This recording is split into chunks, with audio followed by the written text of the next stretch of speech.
શ્રી સામદેવ શ્રીમાળી બ્રાહ્મણ જ્ઞાતિની વાડી ખાતે દર વર્ષે ફાગણ વદ પાંચમના પવિત્ર દિવસે નવચંડી હવનનું આયોજન કરવામાં આવે છે, ત્યારે ચાલુ વર્ષે પણ જ્ઞાતિની વાડી ખાતે આજના રંગ પંચમી એટલે કે શ્રી મહાલક્ષ્મી માતાજીની વર્ષગાંઠ નિમિત્તે આ મંગલમય પ્રસંગે માતાજીના આશીર્વાદ પ્રાપ્ત કરવા માટે હવનનું આયોજન કરાયું હતું.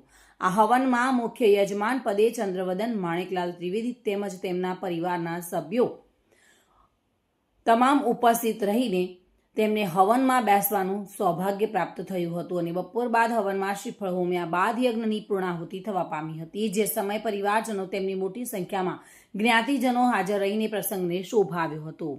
આજે શ્રી મહાલક્ષ્મી માતાજીની વર્ષગાંઠ નિમિત્તે માતાજી સમક્ષ આનંદના ગરબાની રમઝટ કરવામાં આવી હતી. સમગ્ર કાર્યક્રમમાં જ્ઞાતિના પ્રમુખ શક્તિભાઈ ત્રિવેદી, દુષ્યંતભાઈ ત્રિવેદી, નવીનચંદ્ર ત્રિવેદી, અશોકભાઈ ત્રિવેદી દ્વારા સુંદર વ્યવસ્થા ગોઠવવામાં આવી હતી અને વર્ષોથી શ્રી મહાલક્ષ્મી માતાના હવનનું આયોજન કરવામાં આવે છે. Bureau report, today Gujarati news.